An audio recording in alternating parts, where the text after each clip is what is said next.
On this week's map, the Lindisfarne Lady Blues hand the South East Suns a football lesson as they march into their second consecutive grand final. Huonville end the Sharks season and will take on the Pies in the prelim.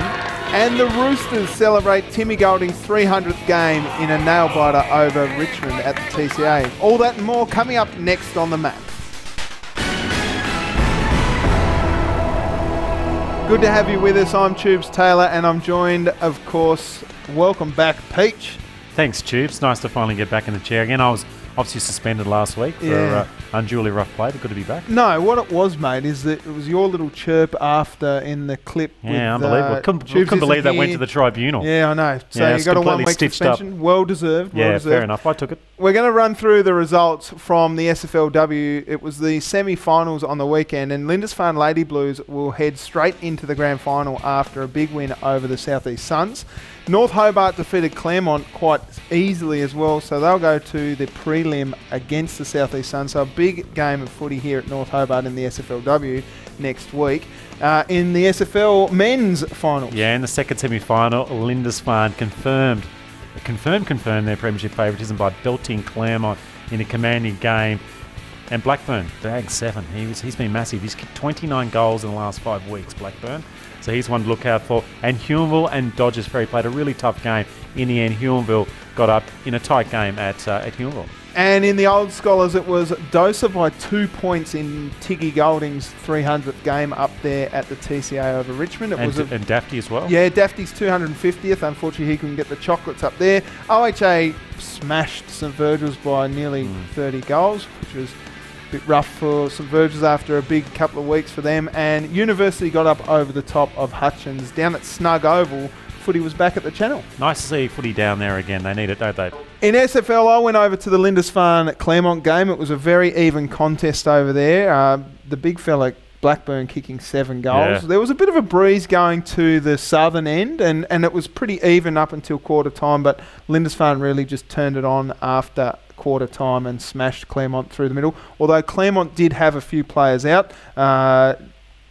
Camerick, Barwick, Marty Allison, Barwick was out, and one more, Scott Jones. Yep. Jonesy was out as well. So a couple of players to come back in. And those guys used to kick about 5 to 6 goals a game, I reckon. Yeah, and I think Simon Laddick's pretty underrated off the half-back line as well. So they'll be better when they get those players back for the prelim against Huonville, who defeated Dodgers Ferry down there at Huonville, where we were. Well, 4 weeks ago, Huonville were in dire straits. They got belted by Lindisfarne. They looked pathetic against Lindisfarne 4 or 5 weeks ago. And they've come back and somehow beat Dodgers Ferry, which were one of the form teams 3 weeks, the last game of the season, by pretty much the last kick of the day. That got them a home final this week. So obviously they lost to lost to Claremont last week, bounced back. But the home final was probably the difference in the end. And probably 2 of the most exciting teams in the Southern Footy League, I reckon, Dodgers Ferry and Huonville. Neutral footy coming up as well. Now, we caught up with Jimmy McIndoe from the Huonville Lions with you a little bit earlier, Peach. Yeah, let's see what he's got to say about the game on the weekend, the game coming up this weekend at North Hobart. Yeah, Jimmy McIndoe here, the Huonville Star, and they had an amazing victory on the weekend. You're into a prelim final, mate, here at North Hobart. Are you looking forward to it? Yeah, definitely getting on a good ground like this, something you sort of strive towards at the start of the year. Does it make a difference playing on a neutral ground, you think, against Claremont, who you have lost 3 times this season? Yeah, not so much the neutral ground, just getting on a good deck.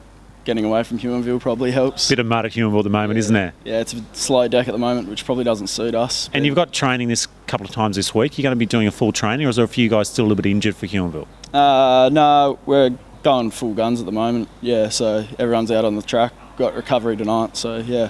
Tell us a little bit about the game on the weekend against Dodgers Ferry. They came at you. It was a tough game. You had a big victory a couple of weeks ago when you beat them, got the home final, which was a massive advantage. But give us a bit of a narrative on what occurred over the weekend. Yeah, both teams came out pretty hard in the first quarter. I think we kicked a few goals early and then they clawed back into the game, and it was pretty equal for the first half. It was a bit that way for the whole game, except in the third quarter we got on top. And Who are those players that kind of led from the front? Was it Lawler, Ward, those sort of guys, and maybe even Schenk? Yeah, definitely Shanky out on the wing. Sort of just kicked it out to space and he did the rest. He's like a ninja. I never see him on the footy field, but you look at the possessions, he always at about 30. Yeah, definitely. He's hard at it for probably weighs 50 kilos. Yeah. Yeah, he wouldn't be much ringing wet, would he? What about Michael Paul? Came back. Was it good to have his presence back? Yeah, definitely. He only kicked one goal, I think, but he definitely straightens us up down forward, gives a bit of structure going forward. And where's your preferred position, Jimmy? You've been around, you've been half back, you've been midfield, kicking goals as well. Where do you prefer to play? Yeah, definitely in the middle. Stay in the game. There you go, in the middle. He wants to play there on the weekend. So look out, Claremont guys, for this boy. What about on the weekend for Claremont? Who do you think is going to be the better players that you may need to have a look at? Brownie's always good for them. You give him a bit and he takes a mile. Well, he'll give you plenty of advice on the footy field, that's for sure. Yeah, definitely. He's always got something to say. And blokes like Marty Allison, he's very crafty around the ball, always seems to find it. And then their whole forward line's pretty potent when they have Clayton, crossing swings down there, and Potter. Yeah. And if you would have played here at North Hobart Oval. Yeah. What's your strategy? Because the ground is quite a unique ground. It's got a narrow entrance into this sort of forward 50. Any idea how you might play it? Yeah, not real sure. We haven't really looked into it that much so far, but... Hopefully the Brains Trust is looking into that one then. But if you do manage to get past Claremont, I know that we love a cliche in football, it's 1 week at a time. Lindisfarne, now you've beaten them once this season at their home deck, which dimensions are the same as North Hobart Oval as Anzac Park. Do you think you could potentially get past Claremont and also the big glory against Lindisfarne in 2 weeks? Yeah, I don't think we look too much into ground dimensions too much. Just how we turn up on the day really decides how we play. I think a couple of times this year we've sort of let a lead go at the start of the game, which happened in the game against Lindisfarne, and we've been able to claw our way back. What about 5 weeks ago? You got belted by Lindisfarne at home, which was a surprise. You had a few players out that day. Does that sort of dent your season? Because you have sort of made a bit of a resurgence, haven't you, late in the year? Yeah. Not a dent to our confidence at all. I think early on in the year, as I said just then, we gave up a lot of leads and clawed our way back. Even 2 weeks ago against Dodgers, we did the same thing. So I don't think any position we find ourselves like throughout the game, I think we've always got the belief that we can do the job and get it done. So you're confident, mate, for the weekend then? Yeah, definitely. Yep. Well, we're really looking forward here. We're going to be covering on the map here at North Hobart Oval. Best of luck, Jimmy, on the weekend, mate. Cheers, thanks. And we'll head back to the studio and see what else Tubes. And just notice I'm rugged up correctly too, as Tube Taylor just wandering around in a t-shirt. It's 6 degrees at the moment and currently snowing. So a very interesting character, Jimmy McIndoe. He's pretty nervous, but it was a bit cold out there. No, I think he was just shivering because it was so cold. It was 5 degrees. You actually were rocking with, the sponsor's logo. I've just got normal attire on, which keeps me warm, but maybe you're tougher than me. No, I got the fat bats, mate. Just some insulation to keep me warm. But Jimmy makes some good points. He's kind of taking stuff out of the periphery. Don't worry about the ground. Don't worry about, necessarily the training. We're just about matchups on the weekend. I have a feeling Huonville are really confident going in against Claremont. The question is, will Claremont get some of those players back? I spoke to Kim Exel after the SFLW games yesterday, and he said to me, these were his words, so Kim, I know you're watching, he said, Tubes, if it gets to 3/4 time and we're close, just get that microphone in on me at 3/4 time, because he's keen to do another pump-up like he did out there a couple of weeks ago against Hobart. So I think he's pretty confident. He's confident that those players will come back and they will match up pretty well against Huonville. Yeah. Claremont got a lot of success. Nathan Brown and the others, they sort of expect success in that football club, and there's a little bit of arrogance in it, which is a positive arrogance. Not sort of dishing Claremont. There's a confidence in their team, which I think we needed. Huonville, it's not new territory for a lot of these players, but I think it's a bit of new territory in a big match. North Hobart Oval Prelim. A lot of these players from Huonville haven't been here before. Claremont guys, they have. Yeah, Martin Duff is holding up a sign behind the camera here saying Huonville by 30 points. No chance. I don't know. I think it's going to be a lot tighter than that. I'm not sure. I'm leaning towards Claremont just because of their finals experience, as you said. Yeah, well, Huonville have not beaten Claremont this season. They've played 3 times. During the regular season, it was about a couple of goals difference for the whole year. They had one close game. But in the game a couple of weeks ago, it kind of felt like Claremont just had the edge for most of the day. It will be interesting to see what happens here on Saturday at North Hobart Oval. Of course, we were here on Sunday live streaming the map for the SFLW semi-finals. Oh, it's hotting up, isn't it, for the women's final? Looking forward to that. I tell you, it was a real arm wrestle in the first game between the Suns and Lindisfarne, but the Lady Blues just ran the Suns ragged and were just a little bit more efficient in their forward line. Are you surprised? A little bit. I think the Suns perhaps lacking someone to stand up and take control of the game, but they're a very good club, and it'll be very interesting to see what happens because, of course, they will be playing North Hobart. Yep. who defeated Claremont quite easily in the first semi-final.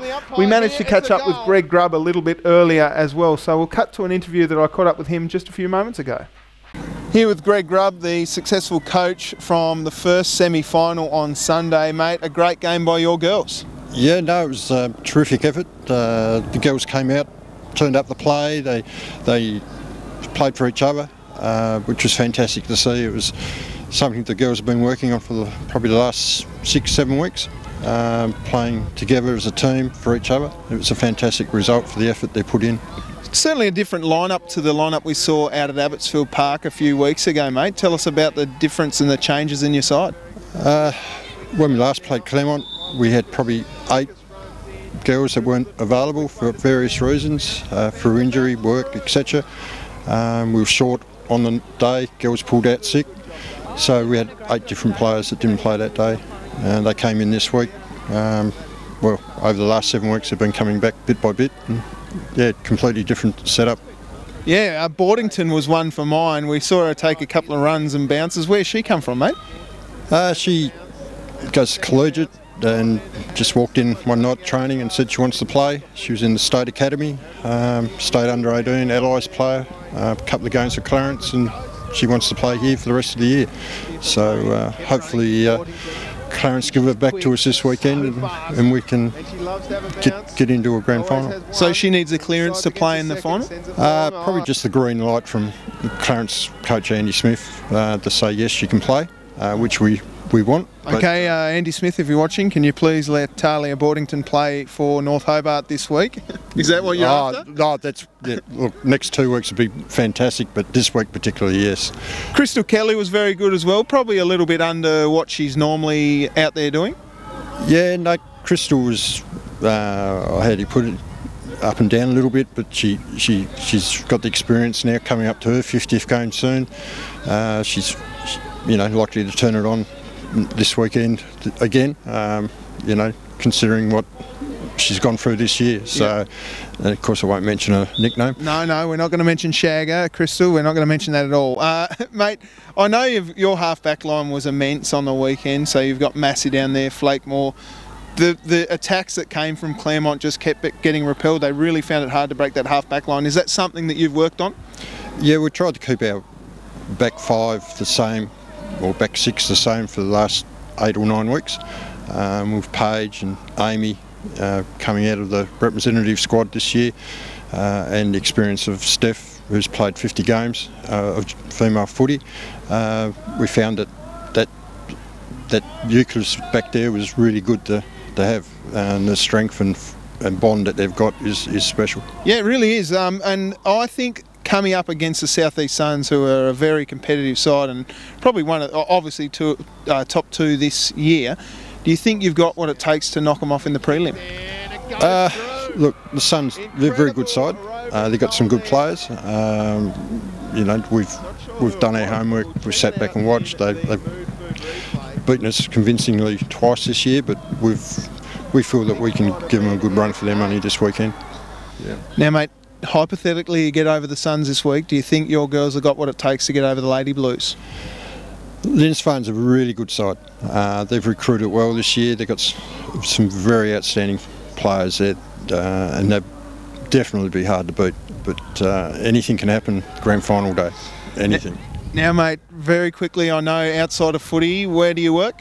I work at Graham Family Funerals. They were so happy to sponsor us on the weekend for our live stream, mate. So is there anything you want to say to them? Look, I spoke to my boss this morning, Paul Graham, and thanked him for sponsoring today, and he said no, he's only more than happy to help, and it was fantastic. Well, Greg, all the best with the prelim on Saturday this week here at North Hobart Oval. If you're out there watching, folks, get here early and watch the girls. Anything you want to add just before we go? No, not really. We're fairly confident of a good showing, so we'll just take it a bit by bit and see what happens. Rightio, Greg Grubb there. We're going to head back to the studio now with you, Aaron. Yeah, nice interview there with Greg. And I certainly looked at you and Greg. Greg was very confident. He's got some administrative things he needs to sort out for the weekend. He does. That's his big concern. But I was more concerned about your hairs. You were that cold, they looked like they were launching off your arms, Yeah, it's mate. a bit chillsome out there. A couple today. of layers, mate. Won't hurt. No, I'm really excited about this weekend's game in the SFLW between the Suns and North Hobart. The North Hobart Footy Club have gained a couple in Gibbs and Bortington, who I think bring a lot. Now, Duff's holding up another sign here behind you, folks. It says Southeast Suns shaky. So Well, there's North- a challenge to the But Suns. North Hobart, I don't reckon thought there were any chance of beating the Suns in a prelim final 5 or 6 weeks ago. The Southeast Suns were the team in many ways to beat, and it looked like it was going to be a replay of last year's grand final. Maybe different now. They've got some jets out there. Featherston's an absolute superstar. Stubbs down back is a rock.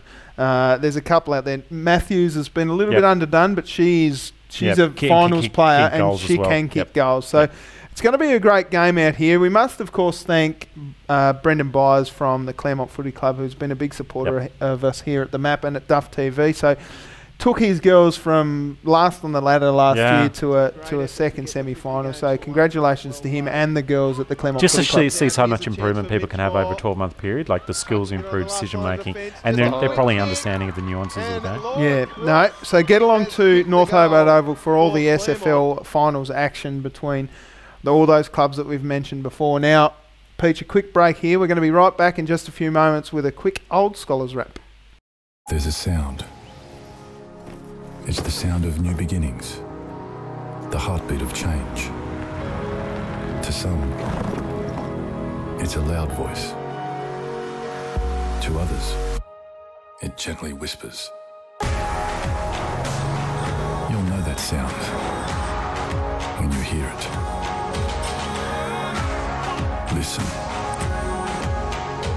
Start your search. Hi, I'm Lucas and I'd love for you to get involved with Relive the Rivalry. Relive the Rivalry raises much needed funds and awareness for Muscular Dystrophy Tasmania. Muscular Dystrophy Tasmania is a 100% run volunteer charity.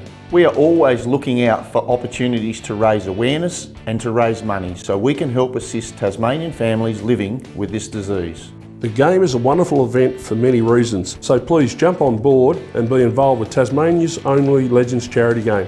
Get involved today.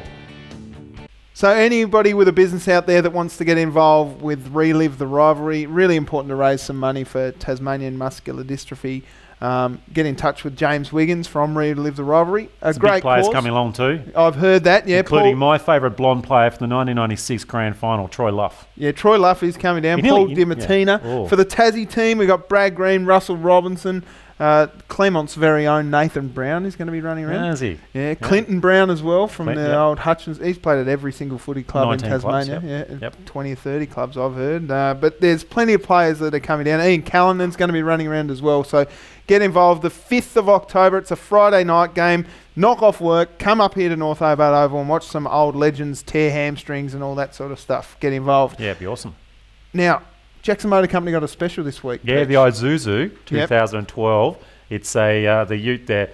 Get on this one. This could get you around places. Could take you up to the snow, maybe onto the west coast. See a football game over there. A great car to take you where you need to go. Yeah, Jackson Motor Company coming on board for the map, hopefully this year and in seasons to come. Old Scholars. Now, we were up at the TCA. Is this season ended yet? Still going? I don't know. They got 7 or 8 rounds to go. No, I think this is the final round coming up. But it's round 6 in the final round. It's complicated. Yeah, it was numerically wanganumbed, I think, on this occasion. Yeah. What are you talking about, Peach? Anyway, it was a big game up there. It was Timmy Golding's 300th. He's been a stalwart of that club, playing seniors since he was 16 years old, probably going to play 400 games, and he's still a really valuable part of their footy side, but it was a big game up at the TCA. Well, big game because Dosey now have an opportunity to get top spot, providing what happens in the last round, which obviously Richmond, to lose top spot, would have to lose to Hutchins by a bit. Yeah, Caden Wilson was a great target up forward, and it was a very, very tight game. We can see in the footage here that it was just tight from start to finish. There was no real... I mean, Dosa were up by a lot at half-time, but Richmond are a quality football side and came back and almost pipped them at the post. Bit inaccurate from Richmond, 9-12. Yeah, well, Phillips was good again, wasn't he? You reckon he could win the best and fairest? Darky best and fairest for Richmond, I reckon. Right. Young Kobe. Yeah, he's had a really good year. And what makes him stand other than his running goals that he kicks in the long sleeves, he kicks 3 to 4 goals often.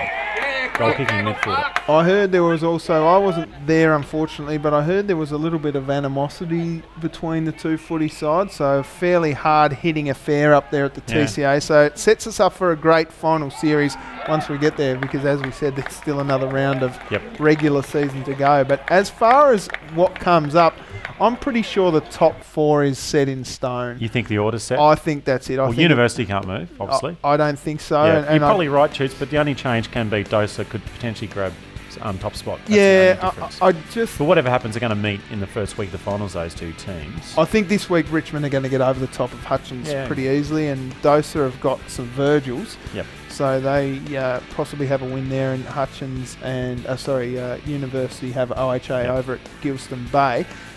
And I don't think University can do any damage there. But finals footy coming up in the Old Scholars is going to be very, very interesting. We're heading out to Gilston Bay this week at the Map to check out that game that will probably be the game again next week. So it'll almost be a bit of a feel out the footy side to see what's going to happen. There won't be too many tricks coming up. To a certain degree, you're probably accurate in the fact that Hutchins, well, he will get beaten by Richmond, but there's still a little bit of interest. But it's been such a tight 3 to 4 weeks. It's kind of unusual that we're nearly set in stone now, aren't we? We nearly can have a duplicate of the following week. But can Richmond, I mean, are they still... I mean, I said last week they're the team to beat. Martin Duffy reckons it. You're not convinced. You reckon OHA, are they...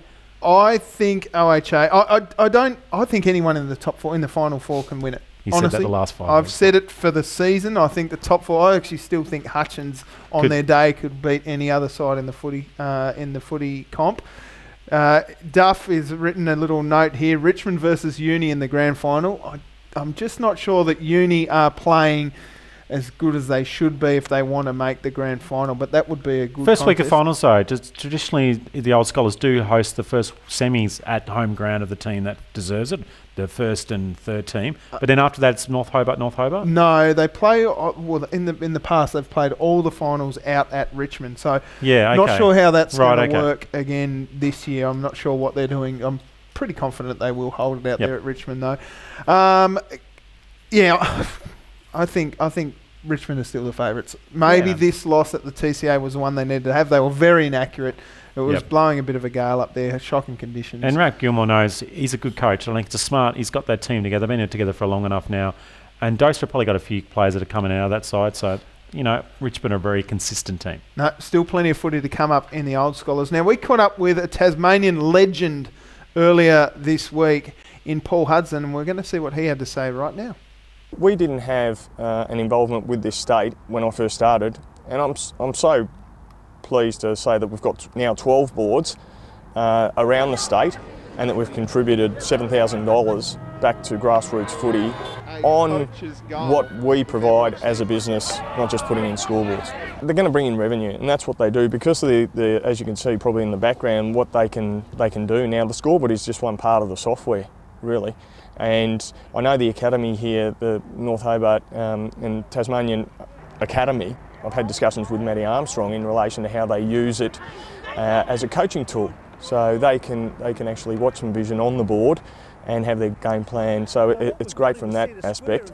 But it's more probably from the revenue perspective that sponsors get full exposure on the board. The logos can take up the whole board, and it's not only team sponsors, each individual sponsor. So you've got player profiles, and then their sponsors get shown on there as well. So they're getting maximum, bang for your buck when it comes to getting involved from the sponsorship side of things. It's important to remember it's not just a scoreboard, isn't it? It's a really big revenue driver for footy clubs around the state. That's right, and the beauty of this, I know A-League games and NRL games are being played here. They can provide the software for that. But the other things are the live feed and the movie. So you can have a movie. You could have another event like the Melbourne Cup on. Yep. And that's where these clubs can actually fundraise by having the board from Melbourne Cup and raise some money for you down at your local footy club. Yeah, unbelievable. Movies under the stars, mate. Get a Yep. licence for that sort of stuff. Yeah, Unreal, spot isn't on. it? That's it. There's many types of boards. So we've got one here at North Hobart Oval. You do other types of signage as well? Yeah, look, this is what we probably, if you want to call it the Rolls Royce, it does everything, but we do have a more basic model that is just a scoreboard. So it predominantly is for AFL and cricket, but we do them for rugby, hockey, soccer and that as well in a more basic model. So that just provides some scrolling text. It is LED. It's maybe more affordable and less involved from an installation perspective, so hence the cost isn't quite as much as what these boards can be, depending on what size you go. Speaking of financing, mate, you've got a bloke that's working specifically to get government grants for clubs and places that can get scoreboards like this. Tell us about that. Yeah, we stumbled across Rob, and his company's called the Grant Professionals. So if you were interested in exploring that, it's fantastic, because I know how time poor clubs are, and then you may be not writing your submission for the grants correctly. He will write it, he will submit it, he'll get the information, saves you time and effort, and if you don't get it, you don't pay him. And he works on that model, and I think it's about 15% towards, out of that grant if you do get it. So you're really getting, for minimal work, a good result, because his strike rate's pretty good. And how quickly can a club get one of these installed?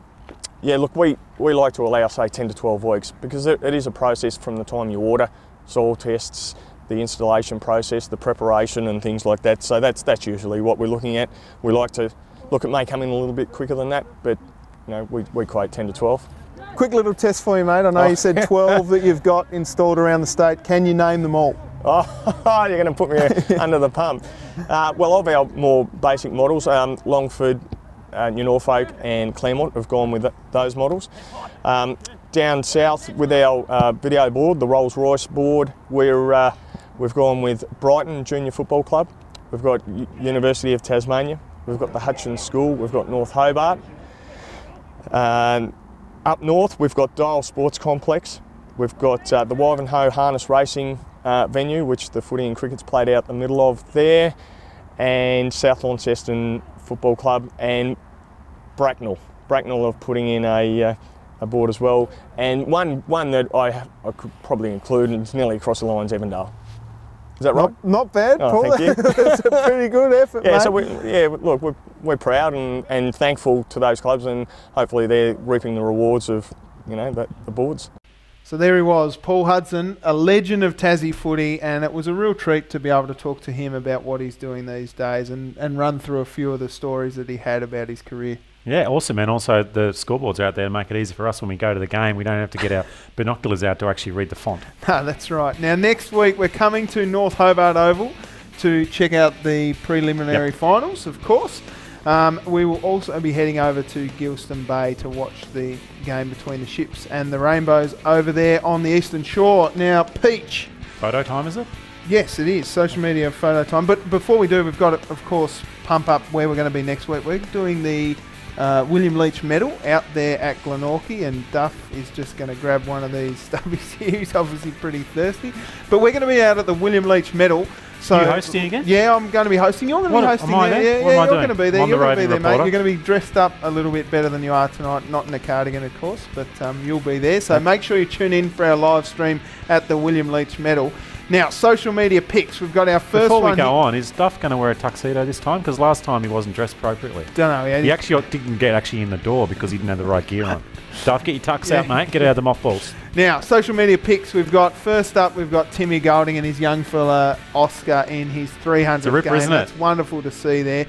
Next up, the banner that they made up there at the Roosters. It's a good banner, isn't it? Good height. Yep. Didn't take anyone out, I don't think. Next up, of course, is an amazing experience for both of these players. Two legends of the Old Scholars Footy Association. And two Adam guys Daft, that would have played their guts out too, regardless of the game. Two great players. And Adam Daft is a superstar, make no mistake about that. And there's the Claremont girls. Brendan Byers has done a magnificent job with those girls, and unfortunately their season is over, but they've had a great time. And lastly, a new arrival of one of the Maps Logan favourites. Romano. Look at Logan. He's absolutely magnificent. And surely Logan Romano should be, you know, on the front leading a band. That is, of course, David Hunt's little fella out there. And Furphy Player of the Day, Callum Rawson, has already collected his carton of beer. He's going to take us out. Peach, thanks so much for coming back. Yeah, mate. looking forward to it. Thanks for bringing me back on. I mean, I had to have a vote to get back on, so I'm like some sort of game show. My name's Tubes Taylor. Until next time, we'll see you here on the map. It's right on 3/4 time. There's about 5 seconds left. Mickey Paul comes into the ruck, gets tackled by McAdam, gets around one, handballs across to Callum Rawson from 65 metres. Rawson, look out! It's a goal right on the siren. A huge goal, and Huon will extend their lead in this massive final. And that is Furphy Player of the Day.